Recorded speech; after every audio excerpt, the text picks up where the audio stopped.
Hello and welcome to the Boro Breakdown podcast with Jonny, Tom, and our guest for the evening, Boro's head of football, Kieran Scott. Kieran, thank you so much for joining us. I really do appreciate having us on and to talk about your journey into football and now you work at Boro as well. And just to kind of kick things off, really, I would just love to know about how you've actually got into this line of work, into football scouting, your analysis work, and then moving into head of football.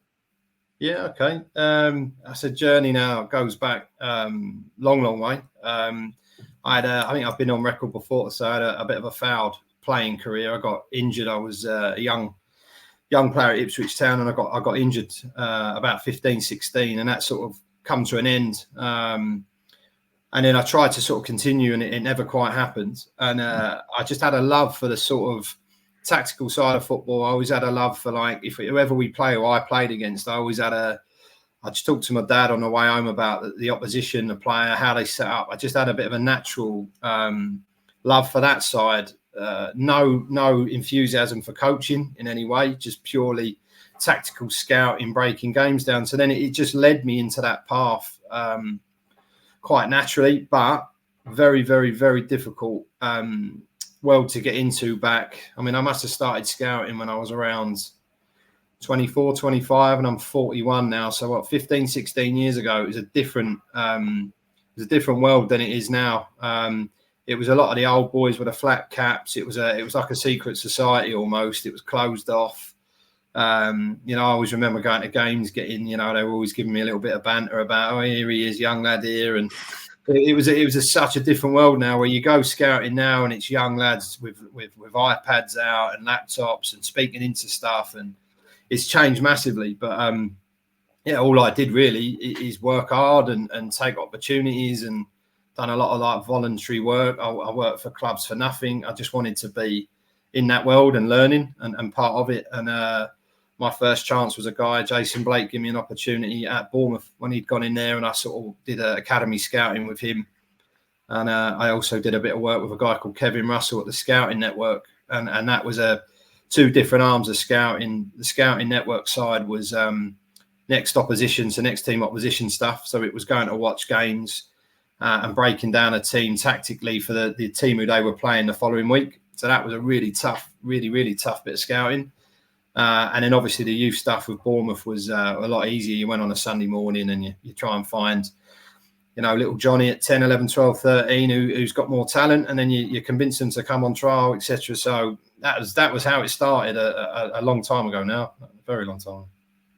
Yeah, I was going to say, I wanted to speak to you about like the different clubs you've been at. So obviously you've been at Bournemouth, Southampton, right, and then Burnley and Norwich, and Wolves in there as well. And Wolves, yeah, and like all of those teams, they've all had like promotions like over the years. So absolutely, all down to me, Jonny. Absolutely, every part of it was down. I'm joking. No. Well, to be fair, I was going to say, was it actually all down to all down to you? But absolutely, it definitely feels it. But I was just going to say, like on those side of things, like with those different types of clubs and the squads that have been promoted. Like, what do you think's been like the key characteristics in like those squads, like getting promoted, like establishing themselves as well? I mean, all the clubs I've been at, funny enough, have all spent time in the Premier League, which was great for me because I was obviously around the environments and I was around the managers and their staff, and you get to see, how clubs do it, and clubs do it in different ways. Funny enough, I was at Wolves. We were in League One. Southampton, when I worked in Southampton, were in League One. Bournemouth were in League Two. And who's my last club I've missed? Norwich would have been in the Championship, that went to the Premier League. So I worked with some, even the two times I went to Burnley, the first time was Eddie Howe was the manager. The second time, Sean Dyche had come in then. And it's just fascinating to see how managers do things differently in terms of how they put their mentality across to the squad, how they recruit players, style of play, how they recruit for that style of play has been fascinating to watch. And I mean, I don't think anyone's got the answer. It's just what works for that individual. And I've watched, Sean Dyche one was really interesting, watching Sean build a team at Burnley where he just brought into this, well, the players had to buy into this ethos of really, really work hard that was the main attraction to get Sean into his team. And then they went on and done amazing things, really, with a good squad. And it was a fascinating watch. And then I've been at other clubs where they've done it a little bit differently. They've got more, like Wolves. We were the biggest club in the division at the time, so it was blow everyone away, which isn't easy because everyone's cup final was playing Wolves, so that was difficult. But that was under Kenny Jackett, and Kenny managed to build a team, and with Stuart Webber, who was the head of recruitment there, and Kevin Thelwell was director of football. And they got the club back into the Championship. And to be fair, I think they missed out on goal difference the following year to be in the playoffs. So I've seen a lot of really good work from people, and like I was joking earlier, I'm not saying anything was to do with me, but I was certainly there, and I helped. I contributed at some of the clubs with players, but it was fascinating to watch it all unfold. So I feel like I've had a good upbringing. So I mean, it's all on record then. So you've kind of said that it was all down to you anyway. I know you're joking, but so just on your time at Norwich, then I think it's kind of where a lot of Boro fans will know you from obviously prior to your time at Boro, and they had some yo-yoing seasons really from the Premier League Championship back to the Premier League again. You were saying there around managers and how it's always been different. How does it feel when it's you're going in different divisions all the time? So that recruitment must be so difficult because you don't even know what division you're in, or were you banking on we're probably most likely statistically going to go down here, so you're able to kind of plan ahead? Was that quite difficult? Yeah, I mean, you sort of just do your job, and you plan for both, and then what goes on the pitch goes on the pitch, and you can't really control that. From certainly my seat, you can't. You've just got to be right for whatever scenario happens. The Norwich stuff, funny enough, the first promotion at Norwich, I felt that well, not just me, but as a club, we were just trying to go to the Premier League, and we had a good season, but it was a tough season that year. I'm definitely going off memory when I say these things. I've not got the facts in front of me, but I remember the division that season being really, really tough. I'm pretty sure that was a season where Leeds and Brentford were flying in that as well, and Villa were in it, and Fulham were in it, and there was no guarantees we were going to get up that year, but we did. We managed to get up, and we done great, and Daniel Farker and his team, and the players come to the table when we needed them, and we went up, and obviously you then went up and then had to look at rebuilding the squad really for the Premier League, which was really, really difficult because financially the club wasn't in a great position at that point to really spend and compete. So we sort of knew it was going to be a difficult one, and the chances are we could come back. But then when we come back that second time, and we went into the Championship season, we recruited well. We recruited a Middlesbrough as well. We had Ben Gibson in there as well. Yeah. It was great for the place, and we brought in Oliver Skipp and players like that. And we just really early on knew we were going to go up. We just felt so strong in what we were doing and how good the team was and how it clicked. I didn't feel there was a team that was going to stop us. And by Christmas, I was discussing with the scouts and obviously Chris Jonesy. Chris was one of the scouts. Yeah. Just go Premier League, lads. We've got a solid Championship squad here. We've got Championship options. We know the league. We know the level if we don't go up. But we just went in, really high on going up, and we just focused solely on that, really. But then I obviously moved on. I came here. As that season ended, I was obviously discussing things with Steve and Neil, and I came here, and I didn't really have too much to do with that window, and the club sort of, did what they wanted to do, which was absolutely fine. They had good people in there at the time in charge, and they went down their route. Yeah, on the move to Boro, what was there anything specifically stood out for you when you were chatting to Steve and to Neil? And obviously it is a big move, and you did get the jump up as well to head of football role. So what was the key things that stood out for you when you were looking to move?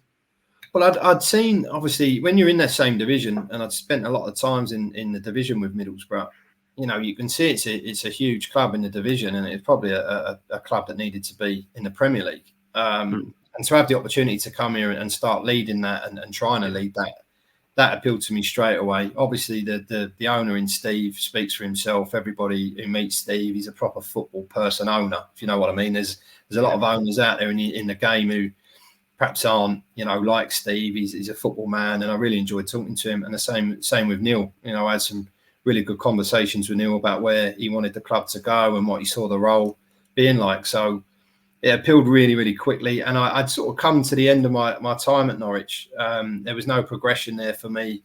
I'd been there 5 years. achieve what I needed to achieve in terms of promotion. I couldn't really do any more. It just seemed like a great opportunity, and to be honest, I'm pleased I took it, and it was a good move. Yeah, and like there's something that stands out for me, right? And I don't know if you can remember this, but I think it might be in your unveiling that you wore a specific tie, and we caught it out pulled it up on it, and then obviously you might know Dana, but she's obviously working with BBC Tees now, and Juicy came up to her and gave her the tie, and I've got it here. This So talk to me about this tie. So like we actually wore this at the Football Continent Awards like a couple of years ago, and we got it. But this tie, I just don't know. Like, did you actually give Juicy that tie, or was that just like sole Juicy just going away and giving flogging that tie out? No, it was genuine. That, so I mean, this just sums me up, I guess, for dress sense. I hadn't really picked up on it being a flamingo tie, to be honest. We were doing Michael's unveiling and the presser for Michael's appointment. And as you do, I was asked to go on it, and I just tried to be smart. Yeah. I'll leave that to your opinions on whether I look it or not, but I try to be smart. Yeah. And I put the tie on, and do you know what? I didn't really even give it a look. It just went on. It worked for me. It fit, and I went on, and then obviously it made a bit of a stir from what people. I'm not really on social media in any way, but a lot of my friends are, and family, etc. And a lot of people saying, "Blimey, your tie's getting a little bit of stick online." And a few people sent me it, and I think a couple of people sent me a clip of Dana talking about it, and she was talking about, I don't know, not many other people's directors of football would wear a flamingo tie and unveiling or whatever. And I just thought it'd be funny, really. I spoke to Juicy, and Juicy said, "Yeah, why don't we give it to her?" So we folded it up, and that is the tie that I wore on that. That was just a bit of harmless banter, really, to be honest. Oh, so it's the exact tie. So you're no longer. Oh well, so I didn't know that. So I thought you were buying it'd be a replica there. So well, thank you for that. No. Very weird that it's actually ended up in our hands, to be honest. But so I'll take that for what it is. And it might bring us luck next year. But I was going to say on the unveiling, some manager beforehand, you worked with Neil Warnock and Chris Wilder, and then you've moved into Michael Carrick as well. How have you found working with like three separate managers at your time at Boro now? As you'd expect, very different personalities. Do things differently. See the football, game of football differently. Recruitment differently. So it's been, eye-opening for me because I'd obviously just started in the role. But it was great learning. Whatever people might think of our relationship with Chris and Neil, especially. They're both people I respect massively. They've been in the football industry for a long, long time. They've done great things. Neil's had record promotions. Chris has, I think he took Sheffield United. I think he was 6th in the Premier League or 7th in the Premier League, which was some achievement for them at the time. He won the Manager of the Year. So, I just wanted to sponge it in, really, and work with him. Listen, it's well documented. It didn't all go to plan in every way, but it wasn't through people being awkward. It's just he saw it one way. It's not me seeing it another way. It's the club we're trying to implement a structure and a style, and not just that. We were trying to move the club into the way you have to be in this division. You have to sometimes look at the asset side of it because you might have to release some money to keep yourself alive for P&S for stuff that it's not. It's just it needed to go down a new route, and it had been a route that I'd worked in at Norwich and even Wolves, to be fair, in previous clubs. So. That was all it was, really. It was just a clash. Chris and Neil were winners. They just wanted to win and go up, at any cost. That's how they've been, bred, and they've had success doing it. So I'm not knocking them. It just didn't fit into what we were trying to do. But there was no axe to grind from my side. It was just we had to move on, and both guys have moved on as well. And then obviously he's a slightly different animal because he's come into it in a bit of a different way. He's come from probably a bit more new school and understands how it works. He was at one of the biggest clubs in the world for a period. He was interim manager at one point and worked closely with Ollie Gunnar Solskjaer. So he's got a taste of, how director of football works and head of recruitments and structures. And Michael's fitted in here quite seamlessly, and he wanted to implement the same stuff we did. So it's worked better, but it doesn't mean I dislike the other two, or it's not nothing like that, really. It was a better fit, and all three guys are really good people.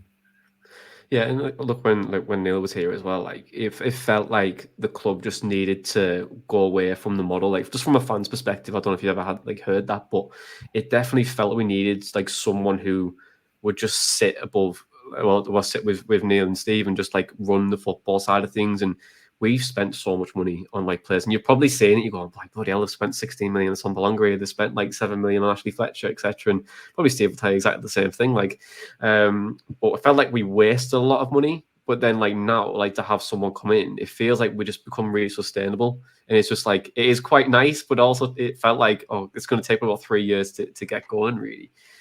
So it's like well appreciated, I would say, by fans for that side of things. But on like a manager side of things, I know that obviously this is your third manager, but are you like not to say like we're getting rid of my Carragher by any means, but do you like always try to plan ahead to like that next iteration or that next phase? Say like it could be tomorrow, it could be next month, it could be like 4 or 5 years down the line. But do you feel like you've got something in place, or are you looking or scouting at like different managers or like potential coaches that you would maybe like to have in the role? Yeah, you have to do that in my role, and it's not about Michael Carrick getting the sack. Michael Carrick could leave us for Chelsea. You know, Maresca's just left from Leicester, so you know you always have to be prepared for what could happen. The same goes with the coaching staff, and same goes with recruitment staff. You've got to have a plan, otherwise it's it could quickly fall down. If you ask me whether I want to change Michael or want, of course not, absolutely not. I want to go to the Premier League and stay in there with Michael, but unfortunately, football doesn't work that way on either side of the fence. It could be for him or whatever. So yeah, I have to do that part of the job, and I make no apologies, to Michael for doing that. And I've spoke to him about it. I have to do that in case something happens either way. But obviously, you sit here hoping it doesn't. You want to have success with Michael, and I'm confident we can have that, but I have to have something running in the background. But it has to be done respectfully. You can't just crash around talking to every good manager that wins 3 good games and go, oh, you never know in case this happens. You have to do it in a controlled way, and you have to keep a list of managers that you feel could fit that bill of what you're trying to achieve if something was to happen. If it doesn't, you don't approach anybody. You just sit back and leave it. Yeah, 100%. Like, and on the player side of things, obviously, I know you work with Chris Jones, the head of recruitment. Obviously, you've brought him from Norwich as well. And like to the analysis that you do with the analysts as well, a lot goes into like the signing of new players. And obviously, you won't know this because you probably don't watch any videos that we do. But when we sign a new player, we'll jump onto Y Scout. We'll look at like FBref. We're looking at like who's gone. We'll try and pull like kind of like a few clips together to kind of understand of who we've signed, just from a fan perspective. But like what goes into like all the work that you and Chris and obviously the teams like do to try and bring a player to the club? But they all sort of work in different ways. Me and Chris were talking about the window that we just had, and we were talking about where the players had come from and how they'd come around, and they come, to be honest, in loads of different ways. You get a Ben Doak, for example, who's made available at the end of the window. Now, we've all seen Ben Doak play football, but we've not. Where you're going to crunch any data from, you're not going to have too much data to go on, really. The scouts going to have seen him in a lot of really, really competitive games. Not really. You're going on like he's available, he's a high-level player, he's thought of massively at Liverpool, and you can see what he's got. So you get that sort of side of scouting, where that's more a reaction to a player being made available and you being there to do it and act quick, and we did in that example. Then you have players like Aidan Morris, who, I've been watching Aidan because Chris and the guys have flagged him to me, I think, for 18 months. We've been tracking him for ages. We've watched loads of his games. Of course, we run data on him as well, and then we see where he fits. I think he was put in front of Michael last January.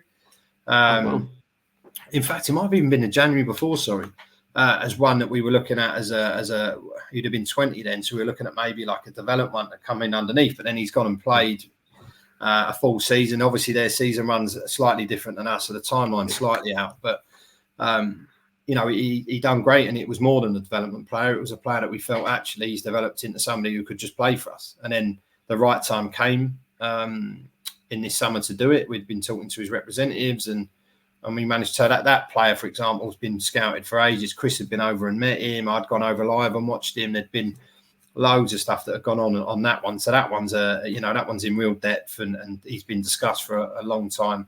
Then you have somebody like Neto Borges, for example, who Chris has been watching for a long time. I've known about him for a long time, and he's just a player we've watched move from clubs. And he had a year left on his deal, and there was an opportunity to strike to get a player in that we felt we needed, maybe someone settled in that position.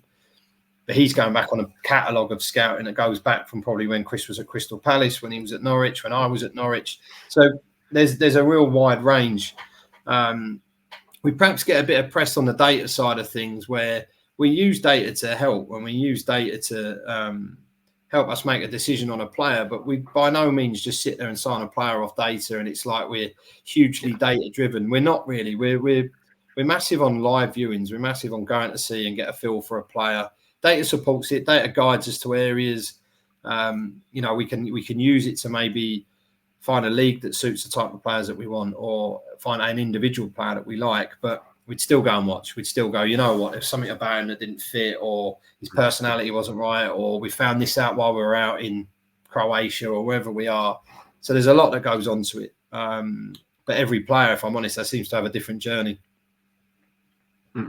Yeah, like they do. And like you can see players that like who you think might be a development player and then go on to the Premier League, like Morgan Rogers has done for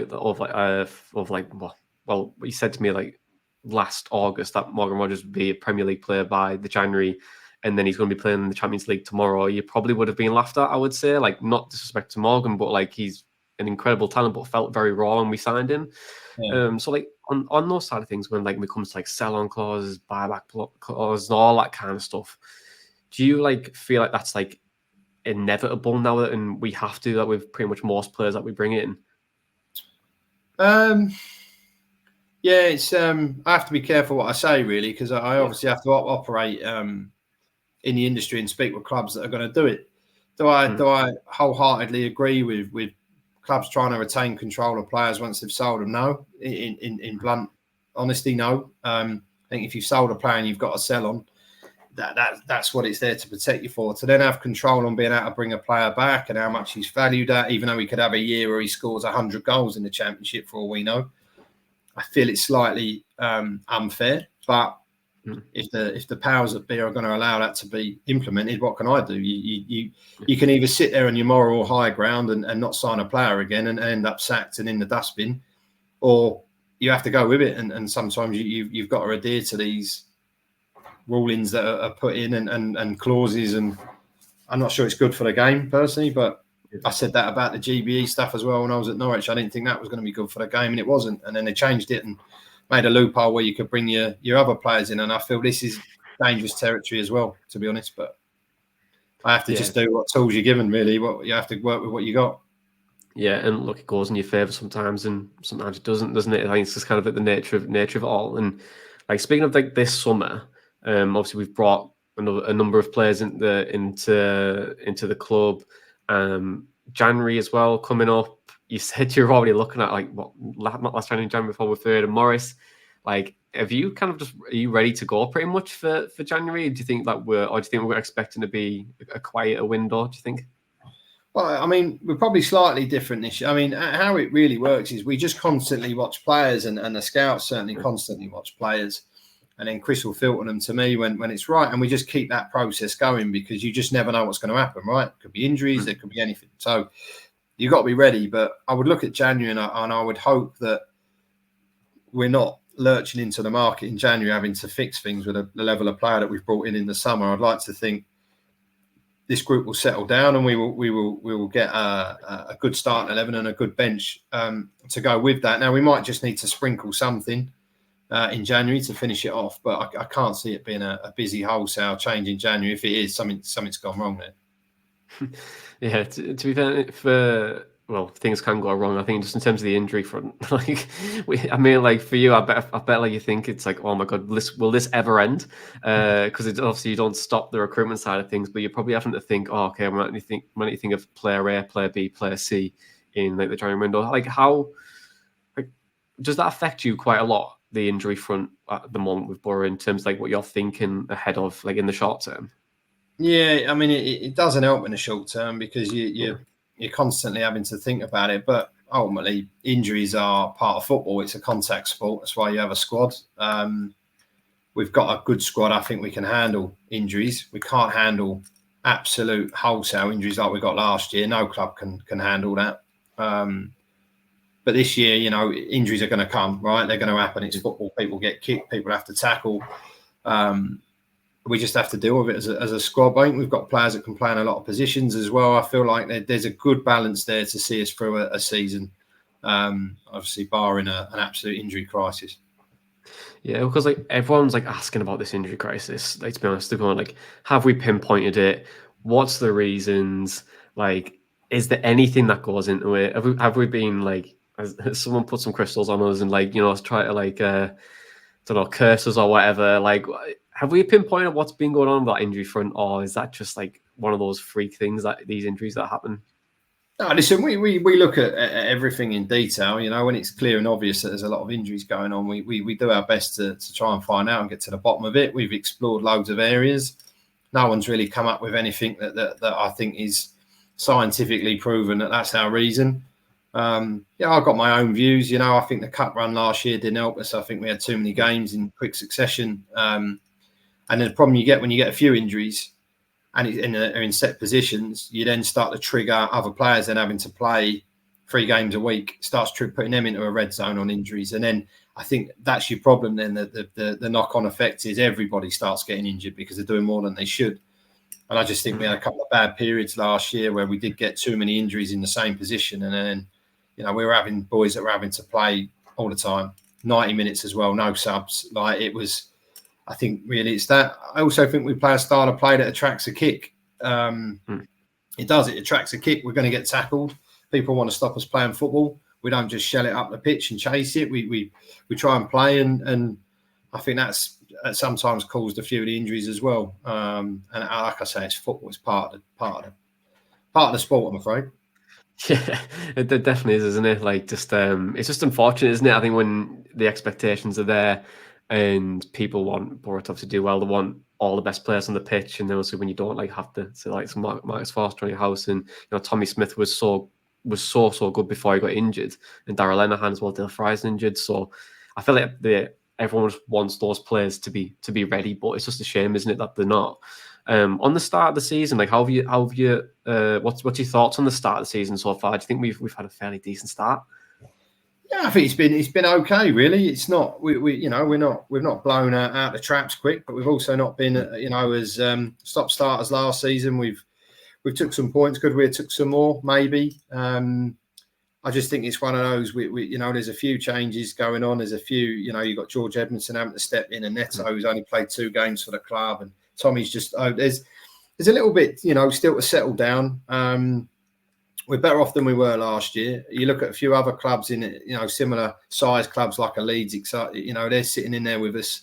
We're all right. We're 5 points off the top after yesterday with West Brom winning, but we're that's 1 win away and we're right back in the mix. So I think no problem. And we go into a batch of games now that are going to be tough and challenging, and I think we'll see where we are in the next 5 or 6 games, and we'll assess from there.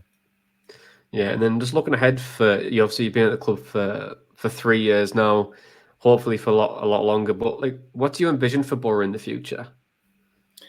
Again, I've been on record on this one. Really, I'd really like to see the club in the Premier League. It's a Premier League club. When I grew up as a kid and watched Middlesbrough, it was a Premier League club, and I really want to get it back in there and stay in there. That's going to be the hardest part. I mean, getting there is difficult, but we've all seen how difficult it's going to be if we do staying in it. So the ambition for me is to get us there and keep us there, and then from there, we'll look on to infrastructure and just trying to build the club for the next sort of 20 years. And the time for when I am gone, I'm leaving behind hopefully a really good squad with money to spend on it, and a good training ground, and facilities are all moving on, and that type of stuff. So that's my ambition for the club. Yeah, is there any like clubs that you want to like emulate, or like any sister clubs that you'd look at and go, oh, they do things great, I'm going to take X from, say, like a Bruges, or a Y from an Anderlecht, or a Z from like from Aston Villa, whatever? Is there like different clubs that you're looking at and going, oh yeah, I could take a little bit of that and implement it at Boro? It's difficult, because one thing I've felt since I've been here is Middlesbrough does have its own identity as a town and as a club, and I'm not really sure it's a club that emulates other clubs. Now, there's certainly stuff that I've seen at other clubs that I admire and I like how they work. A Brighton, for example, or Brentford. You know, I like the Leipzig model, the Red Bull model. I like what they do, but Middlesbrough's not a Red Bull model club. You know, the fans and Steve and even me really isn't going to accept that we just go and buy players for 100 grand and try and sell them for 30 million quid. Which is, I'm not saying that's just their model. They obviously try and do, you know, win the league, etc. But that is what they brilliant at it, by the way. Brilliant. Their scouting's fantastic, and they scour the earth for players, and they get more right than they get wrong. Any good player nowadays has pretty much been through their model, so I think it's brilliant what they do. But Middlesbrough's not that, you know. Middlesbrough's it's its own club, and it wants to be, and I certainly want it to be in the Premier League and fighting for and getting back up to where it was. So I don't really see emulating a club, but there's certain clubs that I do like what they've done. We've just got to try and be ourselves and do it our way, and we want clubs wanting to emulate us. Yeah, I mean, when we do get to the Premier League, I'm not going to lie, I'm just a bit nervous. Just when I see some of the talent at the minute, and like when you see obviously Haaland, scoring a goal every 40 minutes or something, you go, oh God, like we are in with the big boys now.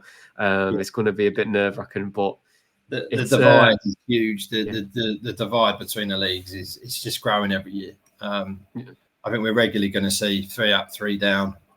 Unfortunately, it's not. I was looking at something on Sky yesterday. They were running on the game, and it was talking about in the last 2 years about it. Just statistically looks like they're just going to come back. The clubs that come up. I mean, Brentford done it recently. They went up, they've stayed up, and they've stayed. It's not impossible, but it's tough to stay in that division if you get there. But listen, let's get there first. I'd love to have that problem. Yeah, I know. Well, this year maybe this year, who knows? But I was gonna say, like, how do you even prepare for that? Like, just for like that up and down, isn't it? I was just you were saying earlier with the Norwich example, but it must be so difficult. I would to be honest. I'm fortunate I'm not in your position, to be honest, to try and plan for that. But I've got a few more questions for you, and before I can let you go. But the first question I have for you is just: is there a specific deal or a player that you've scouted and you've just been particularly been really proud of and saying, I've brought that player in and he's done the business for us? Yeah, I mean, anywhere. I mean, my involvement with the two at Norwich, if I'm honest, Pookie and Buendia, my involvement in that one, I still look at and was very proud of those two. Being a part of those two, I certainly didn't do everything there. I had people helping me do that, like Stuart Webber, etc. But they were two deals and players that I was really, really proud of. Pookie being a free and breaking goal scoring records, and obviously Emmy doing what he did. They were two. There's one in particular here who plays for us. The deal and the player and what he's turned out to be would obviously be Rav. I won't obviously talk about the deal because it's not fair on his club that we bought him from. But the deal that what we paid for Rav for what we've got is, really, really, really proud of everyone on that one. The scouting side of it, getting him here, the recruitment, the job that Michael and Woody and that have all done with him. It's that one here has been a really, really good one for us.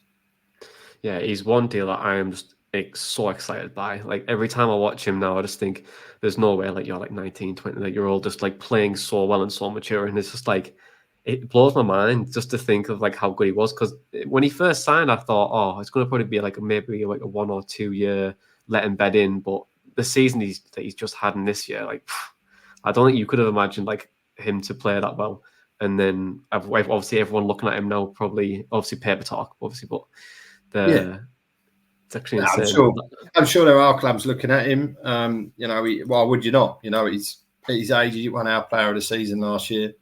He's got some really good attributes that we want in a centre half, and if that attracts other people, then so be it. It is what it is. But he's one. You know, I think he's a really good signing for the club. Yeah, and then on the flip side, signings that don't work out. Like, is there a trend that like you just tend to see with like obviously players, because there's obviously they are human beings, anything can happen. But why do you think some signings just don't work out? Oh, it could be a million different factors. That, to be fair, I think when you sign a domestic player, 9 times out of 10 they work, because I think you'd have known that player for a long time. Maybe the player knows the area. You know, I think when you bring a foreign player over, that's where the difficulties lie. You don't know how they're going to settle. You know, you don't know how their families are going to settle. The change in style, because there's not many leagues that play like the Championship, for example. being thrown into the Tuesday, Saturday environment where it's intense and you can play a team bottom of the league who can beat you and you can beat the top of the league next week. I don't know how you prepare a foreign player for that. Some hit the ground running, no problem. Some find it really, really, really difficult. And I think if a player or a signing doesn't quite work out, I think it tends to be because of something like that. Yeah, and then one final question I've got for you, and it was one that was asked quite a lot in like our community, and there was asking more around like getting into football itself, and then getting into the analysis, getting into recruitment side of things, and maybe potentially becoming another Kieran Scott out there. But like, what's like the piece of advice you can give someone to try and get into, say, the analysis and the scouting side of things? Well, what advice would I give? It's a tough place to get into. So you need to be resilient straight away. You need to have some resilience, and you need to deal with a bit of setback to get into football, any line of football, whatever it is you want to get into. There's a lot of people who want that job. So you've got to have something that stands out. You've got to have something that's in you that stands out. You can't float around in the football industry. You can't just be in the background. You can't just sit in a corner and expect somebody to, come to you. You've really got to have an attribute or a skill that really puts you out there. And if you have, then you've got to shout from the rooftops with it. Because if you don't, you'll get missed. It's like most industries that are high pressured. People are largely go through their day trying to get their bits done and make sure that they're right. They're not exactly looking at anyone else. So if you want to be that person that leaps out, I'll be your head scout or I'll be your head of performance or analytics or whatever. You've really got to show what skills you've got and be prepared to, in difficult times, sometimes you've got to be able to front up what you say and you've got to back what you say. You can't just run around making a load of noise. You've got to be ready to back it in front of people that might slightly intimidate you at times when you first start out. So it's a tough industry. You've got to have, like I say, resilience is a word I would use strongly. If you've not got resilience, you're going to find it difficult in the football industry. You've got to be tough, believe in yourself, self-motivated, all the buzzwords that you normally have. But you've just got to deal with setbacks, and you've got to get up and just keep going and going and going. It's a tough industry to break into. Kieran, thank you so much for joining me this evening. Appreciate it. It's getting late now. You want to have your dinner, and I want to have mine as well. But thank you so much. I really do appreciate it. And just to do a bit of housekeeping before I go as well, if you like the Boro Breakdown, don't forget to subscribe to our YouTube and our podcast providers. Help us get to over 2,500 subscribers on YouTube, and also keep adding to that subscriber list on the audio. We're nearly at 10,000 now, which is pretty cool. But for right now, this has been the Boro Breakdown podcast, and that was like Kieran Scott chatting at the pod of the Boro Breakdown.